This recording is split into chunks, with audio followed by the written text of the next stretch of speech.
Paz do Senhor, meus irmãos, vamos para o nosso devocional de hoje. Por que devemos ter sensibilidade, à dor alheia, ou ao sofrimento alheio, como cristão? Por que devemos fazer isso? Vamos para a palavra de Deus. Marcos 6, no versículo 34.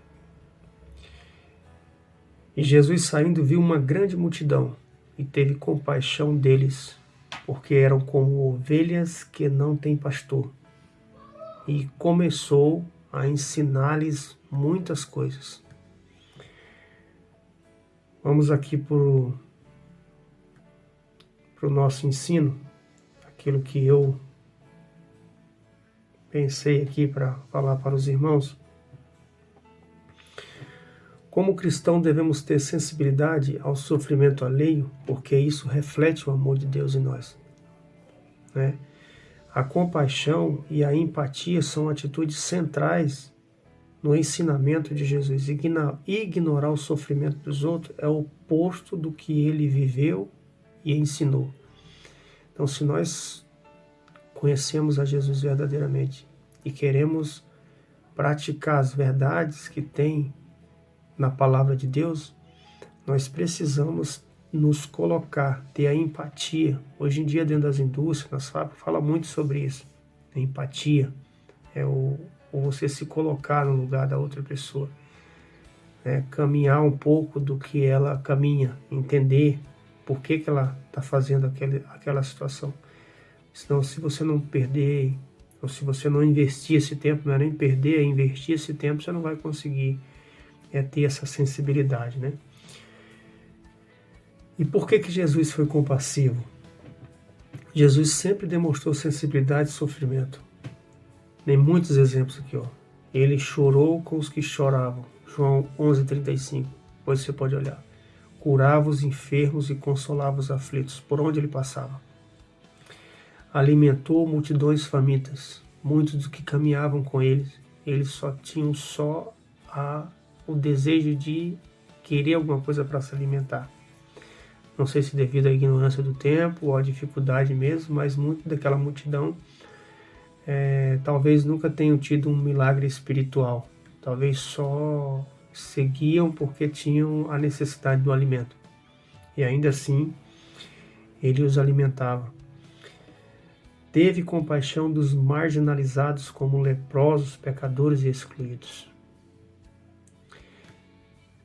Isso é algo para os dias de hoje que precisa estar muito no nosso coração. Quantas pessoas excluídas, quantas pessoas marginalizadas, quantas pessoas abandonadas, e muitas vezes dentro da própria igreja.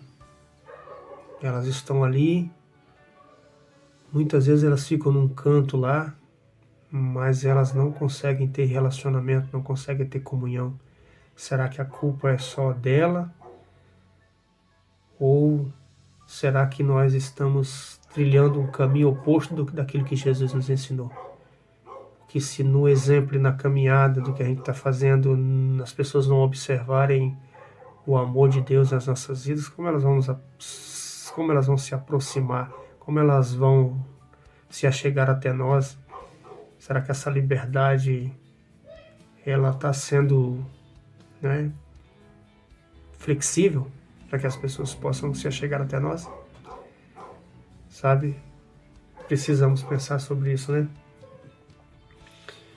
Em Mateus 9:36, ao ver a multidão, teve compaixão delas porque estavam aflitas e desamparadas como ovelhas sem pastor. E ele teve compaixão, ele conseguiu ver. E ele só conseguiu ver porque ele tinha a sensibilidade daquilo que Deus colocou no coração dele. Então ele passava despercebido. E se nós olharmos só para o natural, também nós vamos passar sempre despercebido pelas correrias do nosso dia a dia, por aquilo que nós estamos passando, por aquilo que nós estamos querendo conseguir, por aquilo que nós queremos alcançar ainda nessa terra. Nós passamos pelas pessoas, nós não vamos perceber se elas estão precisando ou não. Talvez elas até percebam, talvez elas saibam, aquele cara é um cristão. Mas nós vamos passar às vezes próximo Não vamos conseguir perceber porque nós não estamos dando vazão àquilo que o Espírito Santo nos ensinou. Porque o amor ao próximo é um grande mandamento, né?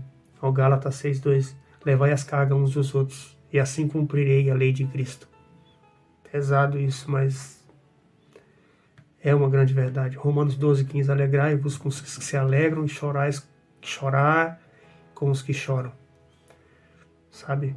A gente viveu agora esses dias um momento de muita dor, né? Acabei perdendo meu sogro, e só quem tá ali, né? Eu também perdi meu pai em 2016. Olha, irmão, para você encontrar alguém que fique ali do teu lado, às vezes em silêncio, igual aqueles amigos de Jó, né? Que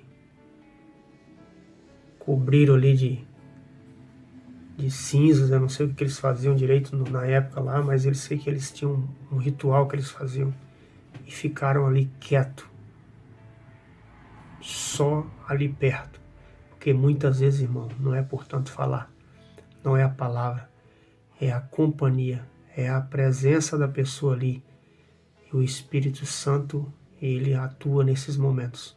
Muitas vezes não é só por falar, não é só por comparecer. Será que teu coração está ali? Será que o Espírito Santo está ali? É isso que Deus quer de nós, né? Amar o próximo significa se importar com a sua dor, estar presente e disposto a ajudar, né? Sensibilidade ao sofrimento é um sinal de coração transformados. É verdade. Um cristão que ignora a dor do outro demonstra um coração endurecido. A fé verdadeira nos leva a viver como Jesus viveu, com compaixão, empatia e serviço. De novo aquela palavra, num dos devocionais eu falei, João 3,17, se alguém tiver recursos materiais e vendo seu irmão em necessidade e não se compadecer dele, como pode ou como nele e como permanece o amor de Deus nele? Como pode essa pessoa ter o amor de Deus nele? Se ele viu, se ele percebeu, se ele sabia. E por que fomos chamados para servir? Porque não fomos chamados para servir, nós fomos chamados para crer, não só para servir, né? A fé cristã não é só crença, é ação, é ser sensível ao sofrimento e o primeiro passo é servir com amor. É muito complexo isso. É muito complexo. Tem uma palavra aqui em Tiago 2,12, em Tiago 2,15, 17, se seu irmão ou sua irmã estiver carecendo de roupas e do alimento diário, e um de vocês lhe disser, vá em paz, esqueça-se e alimente-se até satisfazer-se, sem porém dar-lhe nada do que adianta isso. Assim também a fé, por si só, se não for acompanhada de obras, ela está morta, né? Então que nós possamos estar sensível à voz do Espírito Santo, à sensibilidade, porque só o Espírito Santo vai mostrar, é o Espírito de revelação, né? O discernimento de Espírito é que vai mostrar, né, através de uma ação espiritual, como nós nos achegarmos a essa pessoa que está tanto precisando, talvez nem de nós, mas daquilo que Deus pode oferecer através da nossa vida. Que Deus abençoe a sua vida. Um grande abraço.